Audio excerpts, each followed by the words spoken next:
오늘 말씀 보겠습니다. 사도행전 2장 1절로 4절, 히브리서 10장 24절로 25절 두 군데서 말씀을 읽겠습니다. 사도행전 2장 1절로 4절 찾으시고 낭독자가 낭독합니다. 오순절날이 이미 이름에 그들이 다 같이 한 곳에 모였더니 호련히 하늘로부터 급하고 강한 바람 같은 소리가 있어 그들이 앉은 온 집에 가득하며 마치 불의 혀처럼 갈라지는 것들이 그들에게 보여 각 사람 위에 하나씩 임하여 있더니 그들이 다 성령의 충만함을 받고 성령이 말하게 하심을 따라 다른 언어들로 말하기를 시작하니라. 히브리서 10장 24절. 서로 돌아보아 사랑과 선행을 격려하며 모이기를 패하는 어떤 사람들의 습관과 같이 하지 말고 오직 권하여 그 날이 가까움을 볼수록 더욱 그리하자. 아멘. 오늘은 우리 게스트 스피커 한 분을 모셨습니다. 토론토 가든교회에 심호하시는 김성민 목사님, 우리에게 또 귀한 말씀 주실 줄로 믿습니다. 여러분 지금 너무 힘든 상황에 처해 있고 또 힘든 시기를 우리가 보내고 있는 것이 사실입니다. 지난 3월부터인가요? 제가 섬기고 있는 교회도 토론토죠. 원주 정부의 지침을 받아서 전면 현장 예배가 금지가 됐습니다. 그러다가 6월 셋째 주인가요? 부터 제한적으로 허용이 돼서 지금 원주 정부의 지침에 맞게 예배를 드리고 있죠. 아마 뉴욕도 다르지 않을까 싶은데요. 어쨌거나 여러모로 우리는 힘든 시간을 보내고 있습니다. 신방을 마음대로 할 수가 없는데 그 신방을 요청을 해서 이렇게 가보게 되면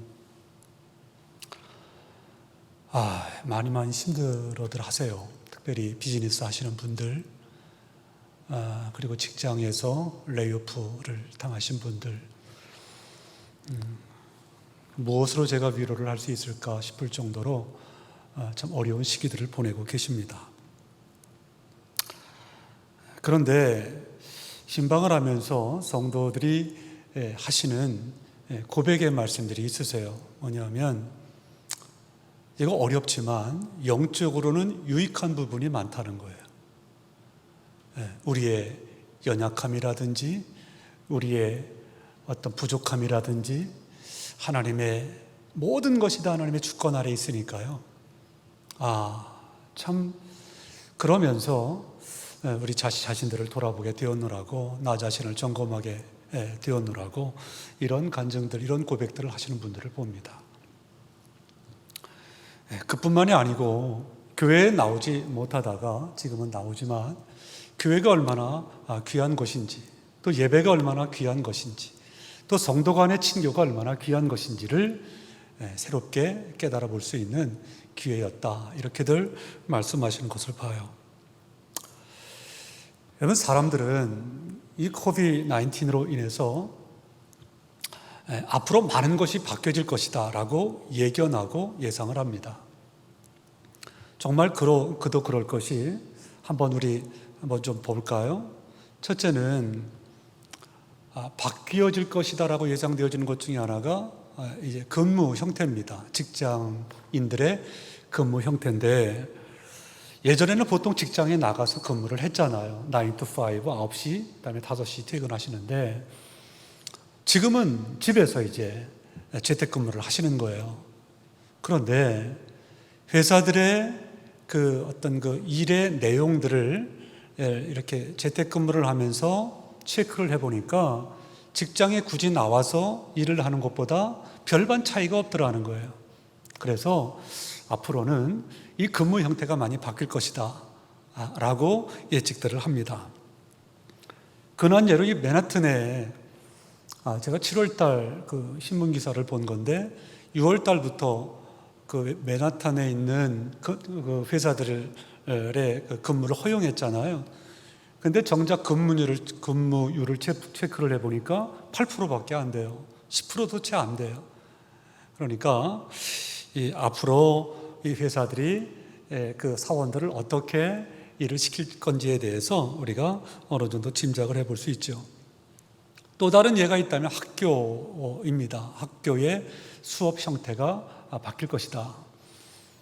우리 막내 아이도 다음 학기에 온라인으로 수업을 한다고 하니까 갭 이어를 했어요. 이게 저기 뭡니까? 이게 1년을 쉬겠다 이렇게 하더라고요. 그래서 이제 다른 공부를 하고 있는데 미들스쿨도 그렇고 하이스쿨도 그렇고 칼리지도 그렇고 뭐 엘레멘터리 마찬가지고요.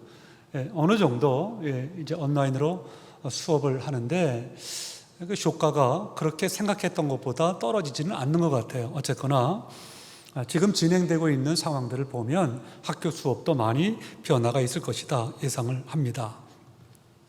또 하나 예를 들어 본다면 여러분들의 소비 문화일 겁니다. 예전에는 다 쇼핑몰에 가서 고르고 사고 그랬잖아요. 근데 요새는 집에서 온라인으로 고르고 주문하고 집에서 받고 이렇게 해서 이제 물건들을 하는데 아마 이런 것들이 좀 정착이 되지 않을까 싶어요. Anyway, 어쨌거나 이렇게 세상은 많은 것이 변하고 바뀌고 또 앞으로도 바뀌어갈 것이다 라고 하는 것을 어렵지 않게 우리가 이 코비드-19을 통해서 예상을 할 수가 있습니다. 자, 그런데 여러분 여기서 우리의 고민이 있는 거예요. 그것은 뭐냐 하면 제가 오늘 주제로 다루려고 하는 예배에 관한 것입니다. 코비드-19로 인해서 우리가 이제 온라인으로 예배를 드리면서 이 예배에 대한 어떤 예측들도 굉장히 난무하고 있습니다. 한 설문조사에 의하면 한국의 경우인데요.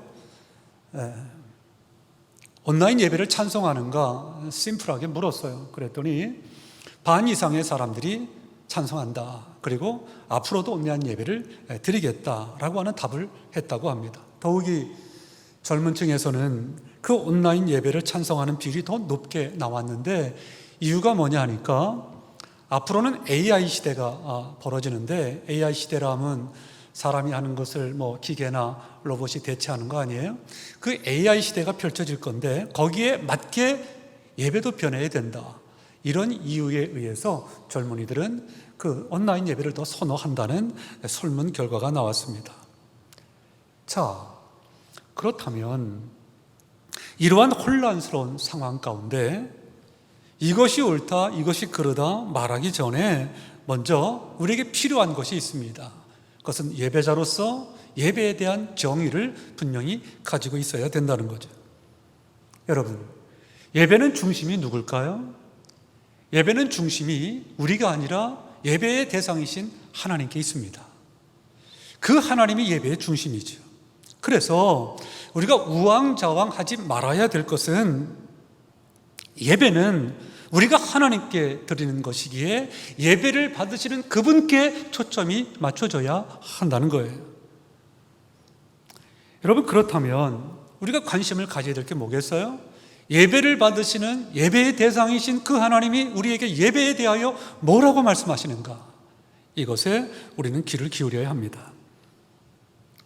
누가 뭐래도 예배는 우리의 처한 상황에 따라서 좌지우지할 수 없어요. 누가 뭐래도 예배는 이 세상의 기준에 따라서 예배가 드려질 수 없어요. 뭐니 해도 우리의 예배의 대상이신 하나님께서 다시 한번 강조하지만 뭐라 말씀하시는가 예배에 대해서 여기에 우리는 초점을 맞춰야 합니다. 사람들이 최고로 열광하고 좋아하는 것 중에 하나가 스포츠입니다. 메이저리그 유현진 선수 요새 너무 잘하죠. 메이저리그 경기 너무 좋아하고 프리미어리그 손흥민 선수 너무 잘해서 저도 거반 보는데 너무너무 좋아. 여기 미국은 또 NBA, 그 다음에 미식 축구, NFL인가요? 너무너무들 좋아하죠. 하여튼 이 스포츠에 열광하고 기뻐하는 것이 우리 사람들의 현실입니다. 한 번은 뉴욕에서 교회를 섬길 때 제가 섬기는 교회 그 어느 분이 티켓을 몇 장 구해 오셔가지고 양키 스타디움에서 류현진 선수가 경기하는 그 경기를 관람하라고 티켓을 가져다 주셨어요. 그래서 이제 아이들과 함께 양키 스타디움을 찾았습니다. 죄송해요, 여러분. 딱 들어가자마자 꿈을 꾸는 것 같았어요. 얼마나 좋은지. 거기 정확한 그 좌석 수를 모르겠지만 6만 명이 넘잖아요. 거반 꽉 찼어요. 너무들 신나더라고. 너무들 좋아해요. 너무들 좋아해요. 저도 덩달아서 막 신이 나는 거예요. 현장감이라고 하는 것이 그래서 아마 경기장들을 찾는 것 같아요. 너무너무 신나게 경기를 관람을 해요. 손흥민 선수가 뛰고 있는 프리미어리그 그 토트넘 경기를 저도 보는데 여러분 그 경기할 때마다 막 좀 크레이지한 사람 같아요. 그 정도로 막 열광을 해요. 경기가 끝나면 또 그냥 갑니까? 끝까지 남아가지고 저기 응원을 하죠. 응원하다가 가죠. 선수들 나가는 것, 퇴근하는 것 다 바깥에서 막 손 흔들어주고 그거 다 하고 이제 간다고요. 어떻게 보면 축구에 생명을 건 사람들 같아요. 여러분 근데 흥미로운 것은 뭐냐면 이 경기를 할 때 물론 경기장에 나와서 관람할 수도 있지만 이 경기를 할 때 TV로도 중계를 하고 있다는 거예요. 그러면 뭔 말이에요? TV로도 중계를 하니까 집에서 편안히 그 경기를 관람할 수 있는 거죠. 그런데 그럼에도 불구하고 경기장을 직접 찾아요. 그것도 돈을 주고 티켓을 사서 찾아서 경기장에 나와서 관람을 하는 거예요. 여러분 궁금하지 않으세요? 이유가 뭘까요? 왜 그렇게까지 할까요? 그러면서 그런 생각을 해보는 거예요. 경기장에 스스로 돈을 주고 티켓을 사서 관람하는 그 사람들처럼 성전에서 우리가 예배를 드릴 때 그렇게 열광하면서 그렇게 신나하면서 그렇게 기뻐하면서 그 하나님을 예배할 수는 없을까?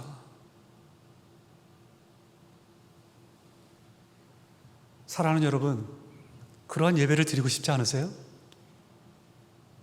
그냥 도장 찍고 가시면 되는 거예요? 우리 그거 아니잖아요. 여기 나오셔서 정말 기뻐하며 감사하며 하나님의 은혜를 구하며 정말 이 성령의 이 역사하신 가운데 예배를 드리고 돌아가야 되지 않겠어요? 그런 예배가 되어야 되지 않겠어요? 자, 그러면 그런 예배가 되어야 되겠는데 어떻게 하면 그것이 가능할까?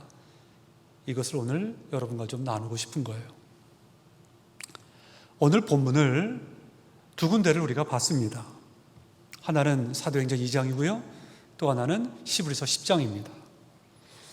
먼저 사도행전 2장의 내용을 보면 여러분 아시겠지만 초대교회의 모습을 담고 있습니다. 여러분 당시에 그 상황은 녹록지가 않았습니다. 특별히 예배를 드린다? 여러분 우리 같은 그런 상황이 아니에요. 정말 어려운 상황에서 그들은 예배를 드렸어요. 오히려 예수 믿는다고 하면 고난이 오고요. 예수 믿는다고 하면 목숨이 위태롭고요. 여러모로 예수 믿는다고 하면 불이익을 당하는 시대가 바로 그때 상황입니다. 그런데 그럼에도 불구하고 인근 각처에서 사람들이 모여가지고 하나님을 예배했단 말이에요. 이유가 뭘까? 이유가 초대교회 성도들의 그와 같은 예배를 드렸을 때 어떻게 저런 예배를 드릴까 봤더니 초대교회 성도들의 예배를 살펴봤더니 두 가지 특징이 있는 것을 보게 돼요. 첫째가 뭐냐면 초대교회 성도들의 예배는 하나님의 임재가 있었고 성령 충만함의 역사가 있었다는 거예요. 하나님의 임재가 있었고 성령 충만함의 역사가 있었다. 자, 본문 4절을 한번 볼게요. 4절 한번 같이 한번 하실까요? 시작. 그들이 다 성령의 충만함을 받고 성령의 말하게 하심을 따라 다른 언어들로 말하기를 시작하니라. 그들이 다 성령의 충만함을 받고 그랬어요. 자, 사도행전 2장 우리가 본문을 택했는데 앞장 1장 4절을 보면 주님이 승천하시기 전에 자기를 따르던 무리들과 제자들에게 약속을 하십니다. 그 약속이 뭐냐 하면 1장 4절에 사도와 함께 모이사 그들에게 분부하여 이르시되 예루살렘을 떠나지 말고 내게서 들은 바 아버지께서 약속하신 것을 기다리라. 그러니까 제자들과 성도들은 이 주님의 약속을 붙들었어요. 이 주님의 약속을 붙들고 한 곳에 모여서 사모하며 예배하였더니 오순절날에 약속대로 성령을 그들은 체험하게 됩니다. 여러분, 이건 놀라운 사실이에요. 2장 4절 오늘 보면 다시 한번 보실래요? 그들이 다 성령의 충만함을 받고 성령이 말하게 하심을 따라 그랬어요. 여기서 우리가 얻는 인사이트가 뭐겠어요? 자, 예배가 열정적으로 기쁨으로 감사함으로 모여 드리는 예배가 되려면, 즉 초대교인들처럼 목숨의 위태로운 상황에서도 인근 각지에서 모여가지고 전심을 다하여 하나님을 예배하는 그런 예배가 되려면 어떻게 해야 되느냐? 하나님의 임재가, 성령의 충만함의 역사가 경험되어질 때 그것이 가능하다는 거예요. 사랑하는 여러분, 예배를 드리실 때 하나님의 임재를 경험하시나요? 예배를 드리실 때 성령 충만함의 역사를 경험하시나요? 만약에 예배를 드릴 때마다 하나님의 임재가 경험되어지고 성령 충만함의 역사가 경험되어진다고 한다면 어떻게 그 예배를 사모하지 않겠어요? 어떻게 그 예배를 드리지 않겠어요?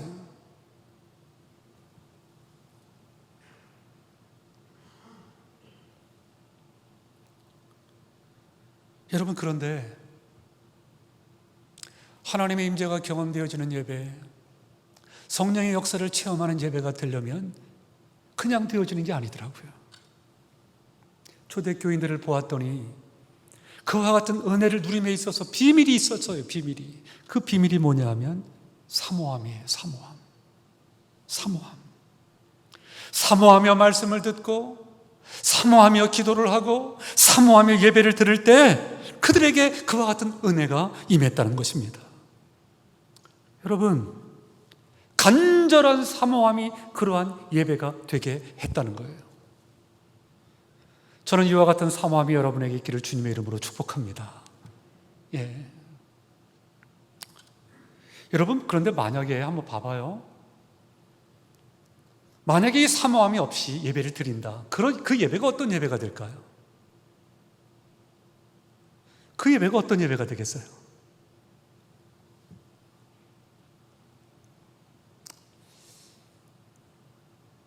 여러분을 섬기는, 저도 이제 목사니까요.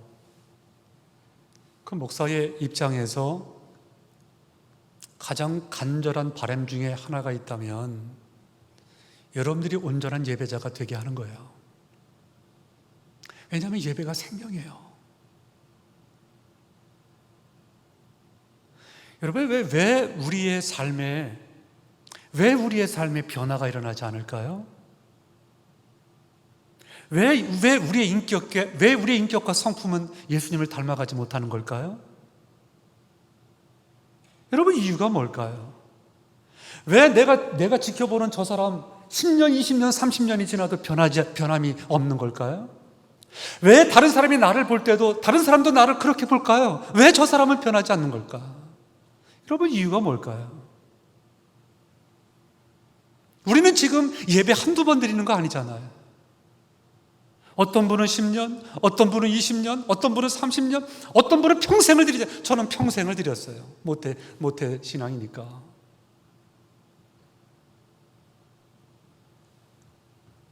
여러분, 세상 사람들이 우리에게 바라는 것 두 가지가 있어요.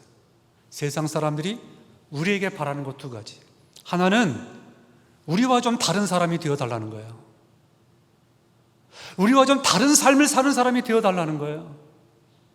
근데 또 하나는 우리와 좀 같은 사람이 되어달라는 거예요.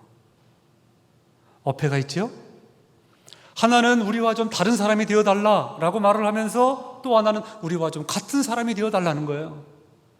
여러분, 그런데요, 세상 사람들에게 우리가 매력을 주지 못하는 이유는 뭐냐 하면 저들과 차이가 없기 때문이에요. 야, 예수 믿는 사람도 술 먹더라. 야, 예수 믿는 사람도 뭐 하더라. 다른 사람이 되기를 바라면서도 다른 사람이 되지 말라는 거예요. 우리가 똑같은 사람이 되라는 거예요. 그러나 우리가 저들과 다른 사람이 되어지지 못할 때 우리는 매력을 상실했어요. 그렇다면 왜 다른 사람이 되지 못하는 겁니까? 예배의 성공자가 되지 못하기 때문이에요. 예배를 성공하지 못해요. 예배의 성공은 뭘 말합니까? 예배를 통하여 하나님을 만나지 못하는 거예요. 성령의 은혜를 체험하지 못하는 거예요. 여러분, 지금 하나님을 만나기 위한 간절한 사모함이 있으세요? 말씀을 통하여, 기도를 통하여, 찬양을 통하여 그 하나님의 은혜를 좀 누리고자 하는 그 간절한 사모함이 여러분에게 있으세요? 만약에 이 사모함이 없다면 그 예배는, 여러분의 예배는 점점 더 형식적인 예배가 되어져 갈 거예요.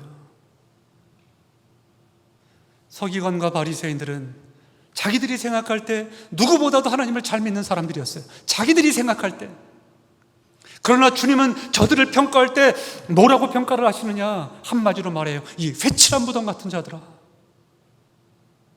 겉을 보면은 너무 하나님 잘 믿는 사람 같아요. 그런데 이 속에는 뭐예요? 회칠한 무덤이 뭐예요? 사랑하는 여러분, 저는 무엇보다 여러분들이 예배의 성공자가 될 수 있기를 주님의 이름으로 축복합니다. 예배가 살아야 돼요. 예배가 살아야 되면 다시 한번 강조하지만 그 예배를 통하여 하나님을 만나는 기쁨을 누리셔야 돼요. 성령의 은혜를 체험하시는 여러분들이 되셔야 돼요. 그렇지 않으면 우리는 왔다가 돌아가는 거예요. 형식적인 거가 되는 거예요.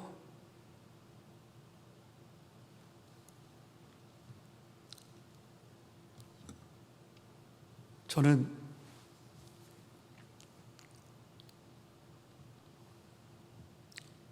저희 교회에서 한 6개월 정도 됐을까요? 한 젊은 부부를 보면서 너무너무 많은 은혜를 받고 있어요. 어느 날 조용히 한 2달 다니시더니 저에게 신방을 부탁을 했어요. 이렇게 갔죠. 갔는데 처음에는 말씀을 안 하시더니 나중에 우리 교회에 오게 된 경위, 그 다음에 나를 불러서 그 예배를 드리고 이제 등록을 결심하게 되었는데 그러한 경위들을 쭉 말씀을 하시는 거예요. 토론토에 온 지 13년이 되었는데 이제까지 방황을 했다는 거예요. 이제까지. 그러다가 이제 하나님께서 주시는 은혜가 있어서 이 가든교회에 이제 등록을 하게 되었노라고. 그러면서 눈물을 흘리면서 저에게 말씀을 해요. 목사님, 저희 좀 부탁드려요. 저희 좀 부탁드려요.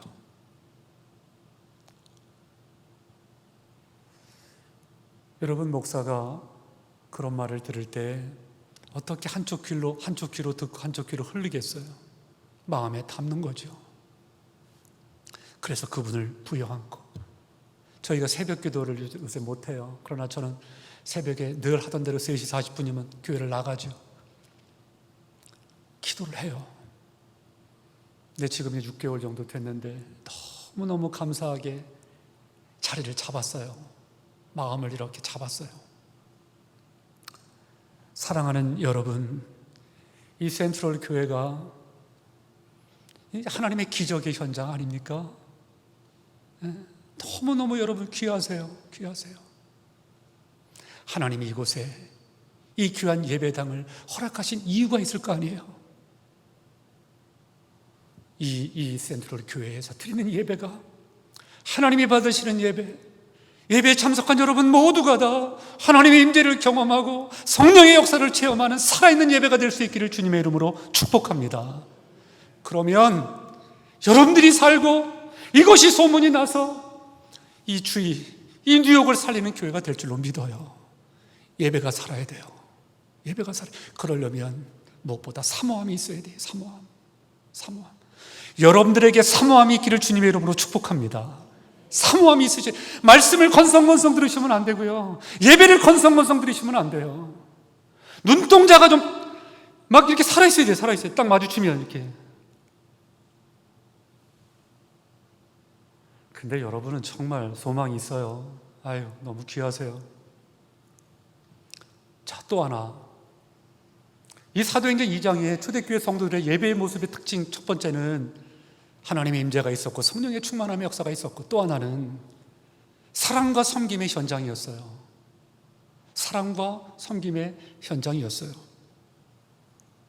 자, 읽지는 않았지만 사도행전 2장 44절로 47절을 보면 믿는 사람이 다 함께 있어 모든 물건을 서로 통용하고 또 재산과 소유를 팔아 각 사람의 필요를 따라 나눠주며 날마다 마음을 같이하여 성전에 모이기를 힘쓰고 쭉 나오죠. 예배만 드린 게 아니에요. 말씀만 들은 것으로 그친 게 아니에요. 서로 물건을 통용하고, 다 믿는 사람이 다 함께 있어 모든 물건을 서로 통용하고 재산과 소유를 바로 각 사람의 필요를 따라 나눠주고. 여러분, 이게 보통 쉬운 겁니까? 근데 말씀을 들으니까 그 말씀에 순종하려고 하는 이 영적인 자각과 어떤 이 영적인 어떤 회개와 영적인 어떤 순종함의 간절함이 있으니까 이와 같은 역사가 일어나는 거예요. 말씀의 실천장이었어요. 모인 사람 모두가 하나님의 말씀을 듣고 순종하니까 첫째는 뭐예요? 하나가 되는 거죠. 하나가. 여러분, 우리 교회, 제가 섬기는 교회 얼마나 따로 국밥이었는지 몰라요. 너무너무 힘들었어요. 그 왜 그래요? 예수 그리스도를 놓쳤기 때문이에요. 모든 중심은 예수 그리스도인데, 하나님의 말씀이어야 되는데 전부 다 자기 생각, 자기 주장. 여러분, 교회에 그럼 왜 나와요? 다른 데로 가지. 교회에 나오는 이유가 아니잖아요, 그게. 그런데 우리 센트럴 교회는 참, 사랑하는 여러분, 교회가 교회다워지려면 특별히 여러분 한 분 한 분이 사셔야 돼요. 다른 사람 말할 거 없어요. 여러분 한 분 한 분이 사셔야 돼요. 여기 특별히 섬김과 사랑에 격려하라 그랬. 이게 참 굉장히 중요한 말이에요.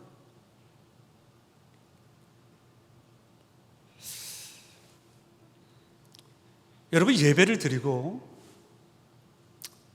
이게 순종을 할 때 모여서, 그러니까 하나가 되어서 예배를 드릴 때 그 예배를 드리는 그 예배를 여러분 사모되지 않겠어요? 좀 가고 싶지 않겠어요?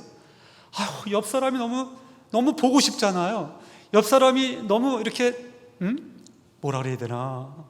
좀 안아주고 싶고 격려해주고 싶고 좀 그렇지 않아? 좀 만약에 그런 관계가 된다고 한다면 그런 분들과 함께 예배를 드리는 그 예배에 어떻게 빠지고 싶겠어요? 나오고 싶지.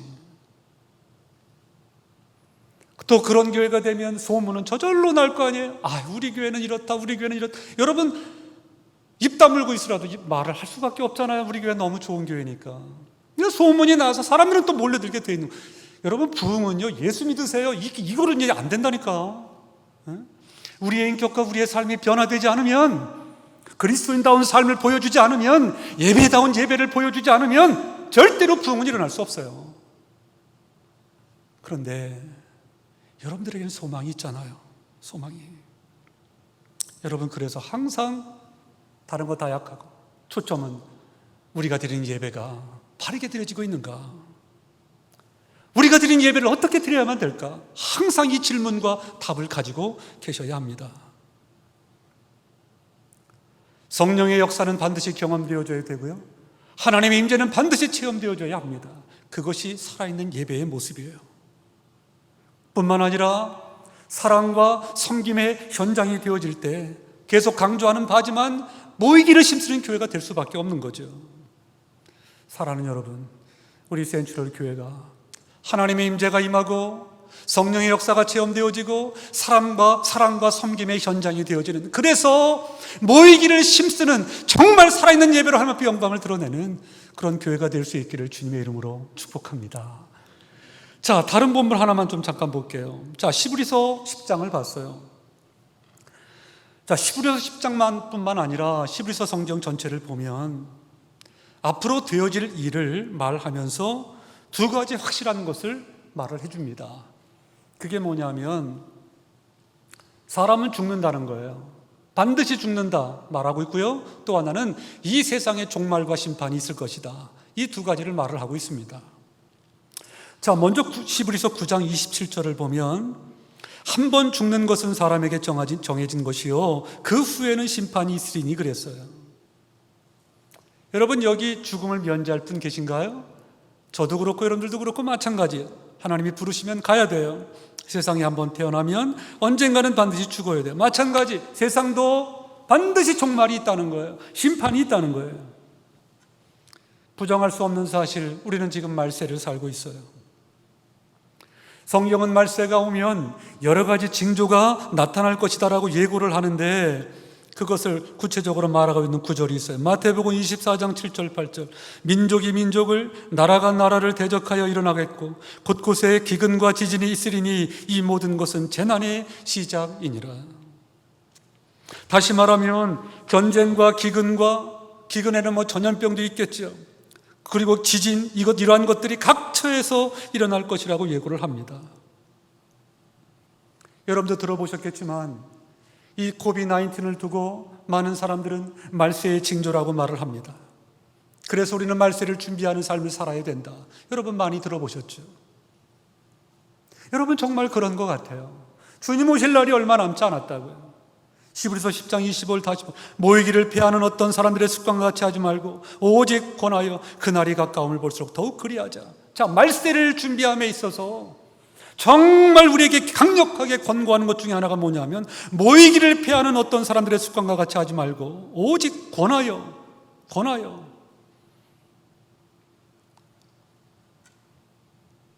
여러분, 우리가 오늘을 살아가고 있지만 어떤 사람은 이 예언대로 지금 우리가 말세를 살고 있으니까 말세를 내다보면서 하루하루를 준비하며 사는 사람들이 있어요. 여러분, 이 사람들은 성경은 뭐라고 말해요? 지혜로운 사람이다, 복 있는 사람이다라고 말을 해요. 그러나 그럼에도 불구하고 말세 상관없어, 나는 오늘 만족하며 살 거야 라고 하면서 현실만을 위해서 사는 사람들, 어떻게 보면 태평스러운 것 같지만 그날에 다 드러날 거라고요. 그날에 가장 어리석고 가장 불행한 자임이 드러나게 될 거라고요. 여러분, 그래서 우리는 중요한 게 뭐냐? 예고되어진 대로 말세를 준비하는 삶을 살아야 되겠다. 그래서 이 히브리서 10장에서는 두 가지를 우리에게 특별히 강조를 해요. 말세를 준비하는 삶을 살 때 두 가지를 강조해요. 첫째는 아까도 잠깐 언급했지만 사랑과 선행을 격려하라는 거예요. 사랑과 선행을 격려. 예를 들어서 내 옆에 있는 사람이 어떤 사람을 사랑으로 감싸줬어요. 또 내 옆에 있는 사람이 어떤 일을 통해서 하나님의 영광을 드러내고 이웃을 살리는 일을 했어요. 만약에 그런 것을 보면 격려하라는 거예요. 격려하라. 시기하지 말고 정죄하지 말고 몸 말 만들지 말고 그러한 일을 하는 사람들을 보면 격려하라는 거예요. 격려. 이게 말세를 살아가는 사람들의 모습이라는 거예요. 여러분, 요새 교회가 너무너무 말이 많아요. 말을 함부로 해요. 자기 생각에 맞지 않으면 틀린 거예요. 자기 주관에 맞지 않으면 틀린 거예요. 어떻게 그렇게 말들을 함부로 합니까? 교회인데, 하나님이 계신 곳인데.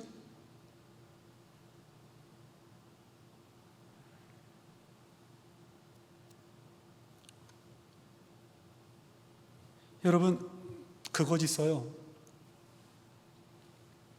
그리스도의 사랑을 기초로 한 모든 일과 봉사를 가리켜 선행이라고 말해요. 여러분, 그런데 아무리 자기가 생각하기에 훌륭한 일이고 뭐 대단한 일이라고 할지라도 거기에 사랑을 기초로 하지 않으면 그것은 무익한 거라는 거예요.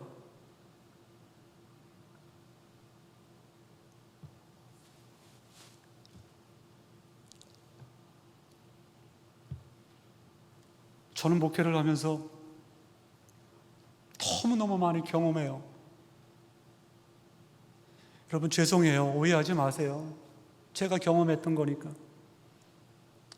어떤 권사님은 30년, 40년 새벽 기도를 하셨어요.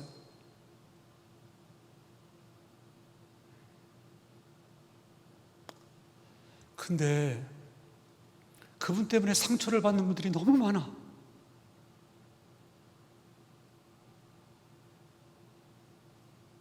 이게 어찌 된 거예요?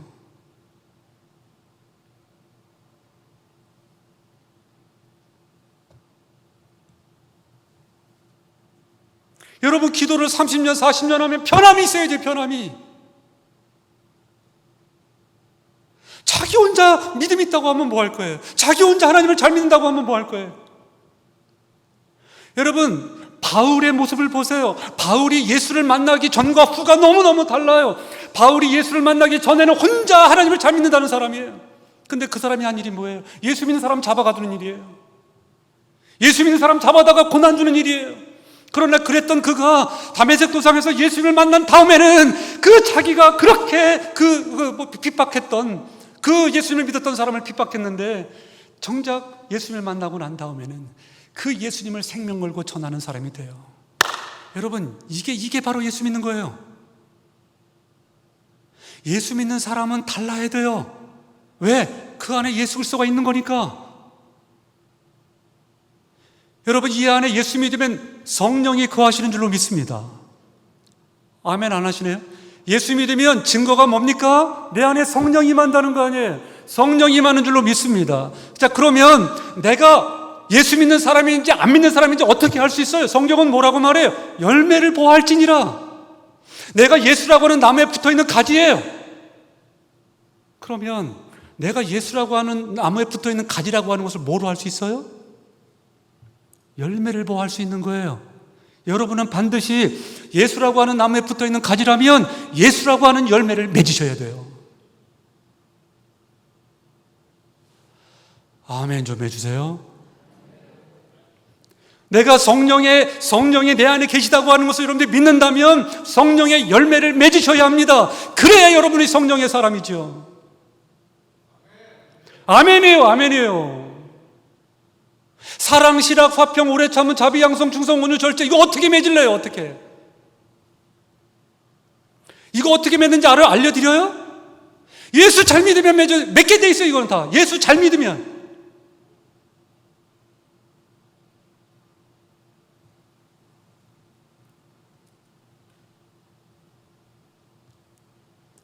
말세지 말에 징조 가운데 나타나는 것 중에 하나가 뭐냐 하면 성경은 사랑과 선행을 격려하라고 말을 하는데 말세지 말에 정작 나타나는 현상 중에 하나가 뭐냐 하면 사랑이 점점 식어간다는 거예요. 마태복음 24장 12절 불법이 성함으로 많은 사람의 사랑이 식어지리라. 말세가 가까우면 갈수록 불법은 성행하는데 사랑은 식어간다는 거예요. 사랑은. 여러분 우리가 지금 처해 있는 현실이에요. 여러분 그렇다고 불법 막 행하실래요? 말씀 외면하고 내 맘대로 사실래요? 우리 그럴 수 없잖아요. 우리 그렇게 살다가 갈 수 없잖아요. 우리는 예수 그리스도를 믿으면 구원함을 받아요. 아멘. 자, 구원함을 받았어요. 그러면 하나님께서 지금 우리 데려가 줘도 되잖아요. 우리 천국 갈 수 있으니까. 그런데 그럼에도 불구하고 이 땅에 남겨놓으시는 이유는 뭡니까? 우리를 왜 지금 안 데려가십니까? 이유가 뭐예요? 이 땅에서 막 잘 누리라고요? 그것 때문에 하나님이 안 데려가십니까? 우리를 지금? 그거 아니에요. 뭡니까? 이유는 하나예요. 우리가 천국에서 살아야 되는데 그 천국 백성답게 살려면 하나 우리는 아무것도 가지고 가지 못하지만 가지고 갈 수 있는 거 하나가 있어요. 그게 뭐냐면 예수님 닮은 성품이에요. 성품. 예수님 닮은 성품을 가지라고 그거 훈련해서 오라고 지금 남겨놓으신 거예요. 아멘.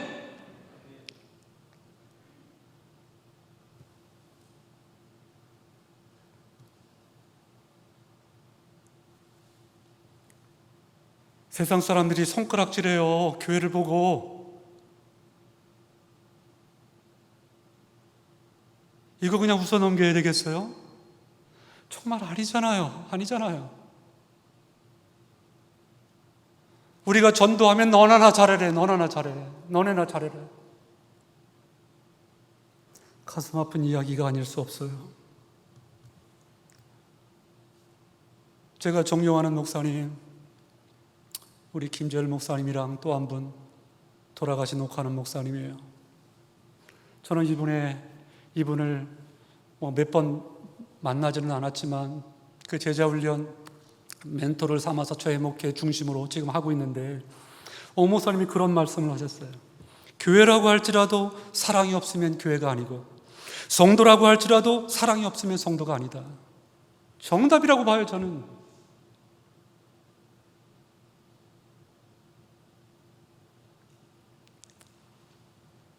여러분,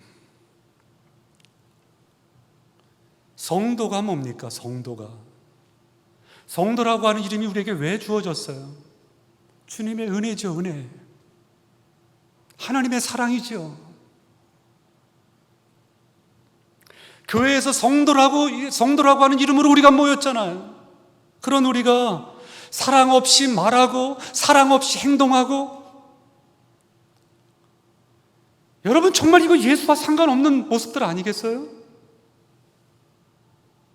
교회가 세상에 손가락질 당하는 가장 중요한 이유, 사랑은 외치지만 사랑 없이 말하고 사랑 없이 행동해요. 함부로 말하고 함부로 행동하고.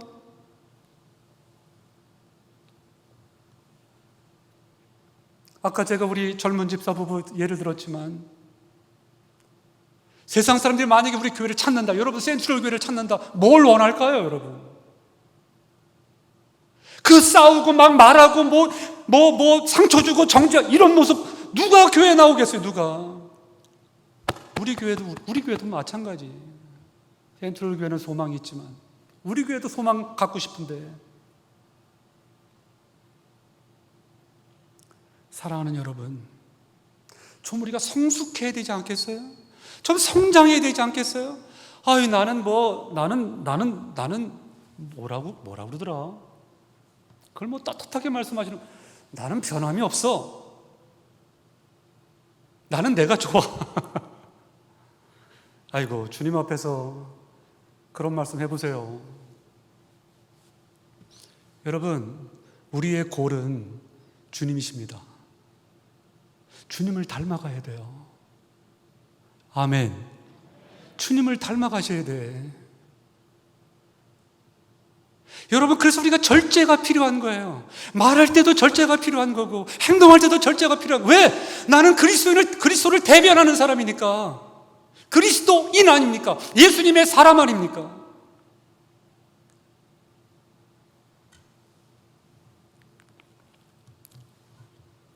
정말 여러분, 감사할 것 중에 하나는 그냥 드리는 말씀이 아니라 인사차례로 드리는 말씀이 아니라, 여러분, 목사가 바른 신학과 바른 신앙을 가지고 목회를 한다고 하는 것, 여러분 감사하셔야 돼요. 그런 목사님을 모시고 있다는 게 감사한 거예요.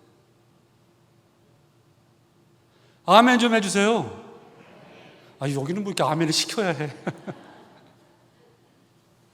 나도 그런 목사가 되고 싶어요. 우리 성도들한테 그런 목사로 인정받고 싶은 거예요. 부끄러운 얘기. 제가 우리 교회 갔을 때 1년이 좀 채 안 됐는데, 우리 토론토 한인사회에서 제일 잘 나가는 분 중에 한 분이 우리 교회 장로님이에요. 그 장로님이 저를 식사를 대접하겠다고 해서 갔더니 저한테 하시는 말씀이 뭐냐, 목사님, 제 아내가 증인이죠. 목사님, 옛날 설교 좀 하지 마시고 축복 설교를 좀 해달라는 거예요. 그래서 옛날 설교가 뭐예요? 그랬더니 예수님이 2000년 사람 아니냐, 2000년 전의 사람 아니냐 이거야. 그걸 옛날 설교, 날 뒤로 자빠지는 줄 알았어. 이 장로님이 하시는 말씀. 그래서 목사님 저는 연합교회 출신이에요. 그 연합교회가 뭔데 그랬더니 여러분 연합교회 아시죠? 완전히 리버럴한데 이 생각이 도대체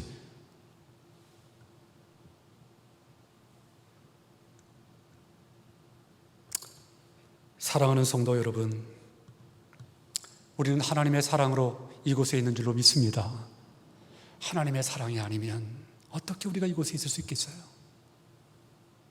하나님의 은혜가 아니면, 하나님의 사랑이 아니면 1분 1초라도 우리는 살 수 없는 존재들이죠.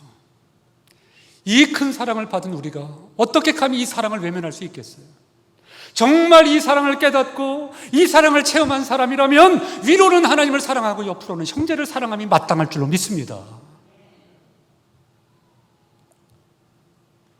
이제부터는 우리 장로님을 뵈면, 우리 권사님을 뵈면, 우리 집사님을 뵈면, 우리 형제 자매를 뵈면 주님의 사랑이 느껴지는 그러한 좀 감동과 좀 은혜가 있는 우리 모두가 되었으면 좋겠어요. 또 하나 마지막, 이 11서 10장에서 강조하는 것이 뭐냐면 모이기를 힘쓰라는 거예요. 모이기를 힘쓰라. 사랑과 선행을 격려하라고 함과 동시에 모이기를 힘쓰라고 강조해요. 여러분, 말세의 또 하나의 특징이 뭐냐면 사랑이 식어갈 것이고 또 하나는 모이기를 패한다는 거예요.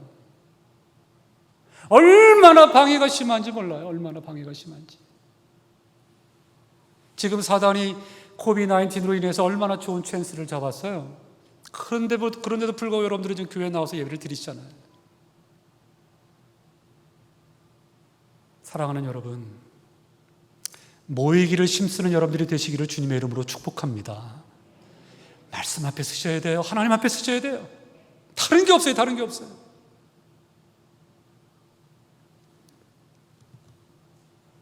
다 패스하고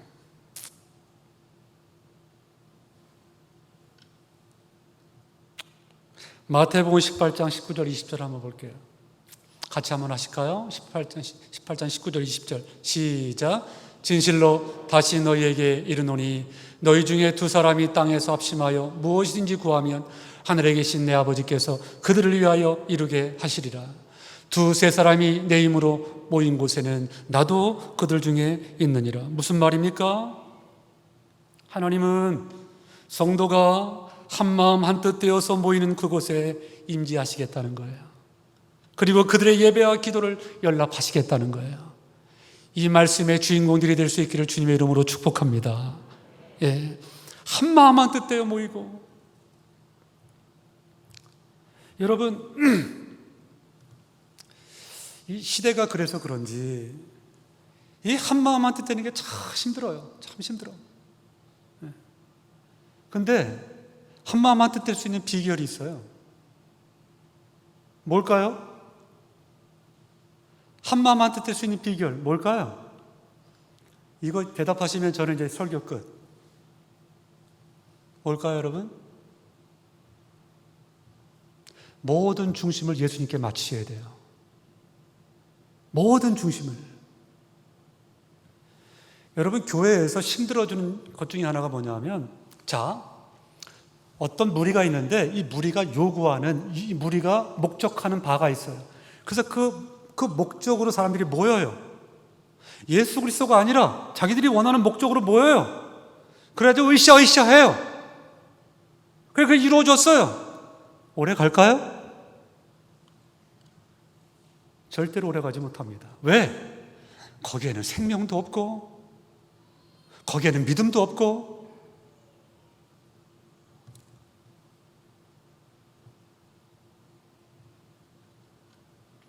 십일서 10장 25절 다시 한번. 모이기를 패하는 어떤 사람들의 습관과 같이 하지 말고 오직 권하여 그날이 가까움을 볼수록 더욱 그리 하자. 모이기를 힘쓰는 것, 하나님을 예배하기 위하여 하나님의 말씀 앞에 기도하는 현장에 모이기를 힘쓰는 것, 이 시대를 살아가는 우리를 향한 하나님의 뜻인 줄로 믿습니다. 말씀을 맺을게요. 사랑하는 성도 여러분, 힘든 시대를 우리는 살아가고 있어요. 이유와 상황이 얼마든지 가능해요. 예배당에 나오지 않아도 될 만한 이유와 상황들이 우리 앞에 있어요. 그럼에도 불구하고 저는 여러분들과 이야기를 나눌 때 초대교회 성도들의 모습을 이야기를 나눴어요. 우리보다 훨씬 더 어려운 상황이에요. 목숨까지 내걸고 해야만 했던 그들의 예배였어요. 그러나 그럼에도 불구하고 그들은 모이기를 인근각지에서 모여서 하나님을 예배했어요. 왜요? 그 예배 가운데 하나님의 임재가 임하고 성령의 역사가 체험되어지고, 여러분, 말씀에 순종함이 있고 서로 격려하고 사랑하고 이러한 것들이 있으니까 그들은 모여서 예배하지 않을 수 없었어요. 그와 같은 모습이 이 센트럴 교회 가운데 있기를 바라고, 그러는 가운데 여러분이 드리는 예배마다 하나님이 연락하시고 그 예배 가운데 베푸시는 그 모든 은혜를 여러분 품으셔서 남은 생에 정말 세상에 나가서 하나님이 누구신지, 예수 그리스도가 누구신지, 교회가 어떤 곳인지 삶으로 인격으로 증명해 나타내 보일 수 있는 여러분 모두가 될 수 있기를 바랍니다. 그리고 이 센트럴 교회 정말 예배를 드릴 때마다 다시 한번 강조하지만 하나님의 영광이 드러나고 하나님의 은혜가 충만하고 이와 같은 예배에 왜 사람들이 안 모이겠어요?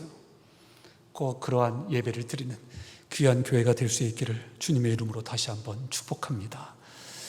우리 이 시간 함께 기도했으면 좋겠는데요.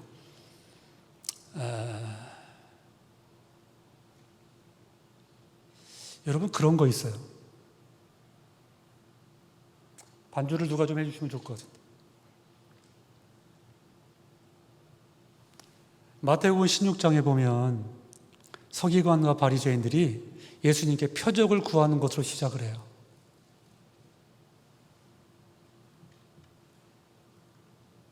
뿐만 아니라 많은 사람들도 예수님께 나올 때 표적을 구하면서 나왔어요. 물론 예수님은 사람들의 형편과 사정을 보니까 너무 가난하고 소외당하고, 그래서 긍휼한 마음으로 그들에게 은혜를 베푸셨죠. 병든 자 병을 고쳐주셨고 배고픈 자에게 떡을 주셨어요. 그런데 예수님이 이 땅에 오신 목적이 그것인가? 예수님이 하시는 사역의 중심이 그것인가? 아니에요.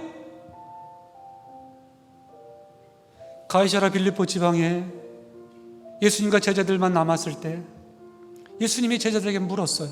세상 사람들이 나를 누구라고 하느냐? 에레미야라고 합니다. 엘리야라고 합니다. 선지자 중에 하나라고 합니다. 그래? 그렇다면 너희는 나를 누구라고 하느냐? 베드로가 대답했어요. 주는 그리스도시요 살아계신 하나님의 아들이십니다. 여러분, 이 땅에 이 교회에 이 지금 예배 왜 나오셨어요? 서기관과 바리새인들처럼, 군중들처럼 표적을 구하러 나오셨어요? 기적을 경험하려고 나오셨어요? 예수님은 그것 아니잖아요. 예수님이 우리에게 물으세요. 너는 왜 예수님을 믿니? 너는 왜 나를 믿니? 여러분, 예수님을 왜 믿으세요? 이 땅에서 그런 것 얻으려고 믿으세요? 요새 교회가 다 그렇잖아요. 어디에서 표적이 좀 일어나면 우르르 몰려가잖아요. 어느 목사님이 설교 잘한다면 우르르 몰려가잖아요. 내가 비즈니스를 좀 잘 해야 되겠어, 사람 많이 모인 곳이 있으면 또 우르르 가잖아요. 내가 아는 사람들이 저 교회에 많이 있어, 그러면 또 가잖아요. 여러분은 예수님을 왜 믿으시고, 여러분은 교회에 왜 나오세요? 이 센트럴 교회에 왜 나오세요? 여러분, 반드시 여기에 이 질문에 대한 답을 가지고 계셔야 돼요. 주는 그리스도시요 살아계신 하나님의 아들이십니다. 여러분, 이 신앙 고백이 있으셔야 돼요. 여러분, 예수님을 믿으세요? 다시 한번요. 예수님을 믿으세요? 여러분, 예수님을 믿으신다면 예수님을 믿는 것으로 끝나지 말고 인격과 삶이 뒷받침이 되어져야 돼요. 그리고 예배가 드려져야 돼요. 우리 시간 같이 기도할 때 예수님이 여러분에게 질문하세요. 너희는 왜 나를 믿니? 예수님이 여러분에게 질문하세요. 왜 너는 센트럴 교회에 나오니? 여러분, 한번 생각하시면서, 오늘 말씀을 기억하시면서 함께 우리 2, 3분 동안만 통성으로 기도하시겠습니다. 다 같이 기도합니다. 살아계신 하나님 아버지, 귀한 말씀을 가슴에 품습니다. 하나님, 시대적 상황에 우리가 억눌려서 예배를 소홀히 하고 또 예배당에 나올 때도 하나님 습관처럼 아버지 나와서 앉아있다가 돌아가는 아버지 하나님의 경우가 너무나도 많습니다. 전능하신 하나님 아버지, 이 시대 가운데서도 아버지 한 사람을 찾으시는데 온전한 예배자를 찾으시고 정말 예수 그리스도 그분을 나의 구세주와 주님으로 믿고 확신하고 그래서 그 주님을 기꺼이 쫓아가기를 원하는 자들을 찾으시는 하나님, 우리 사랑하는 센츄럴 교회 모든 성도들을 하나님 이 시간 품에 안아 주옵시고 아무쪼록 초대교회 성도들처럼 기쁨과 감격을 가지고 하나님의 은혜를 찬양하는 가운데 아버지 하나님, 정말 하나님의 은혜가 경험되어지는 하나님의 임재를 경험하고 성령의 충만함의 역사를 체험하는 그런 예배를 드릴 수 있도록 도우시고 또한 말씀을 듣고 순종함으로 말미암아 하나를 이루어 서로 격려하며 나눠주는 이 천국과 같은 교회를 이루는 귀한 역사가 이 우리 교회 가운데 이루어질 수 있도록 주님 도와주옵소서. 하나님 감사합니다. 오늘 주신 말씀을 겸손히 받습니다.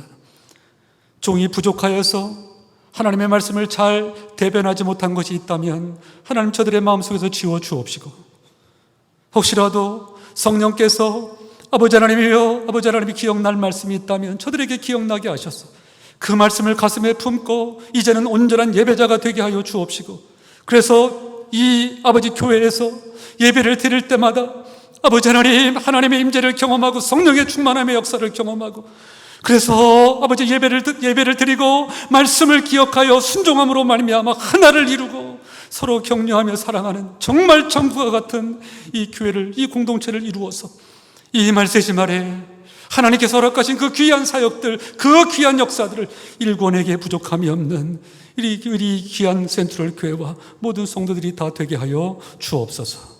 예수님의 이름으로 기도 올리옵나이다. 아멘.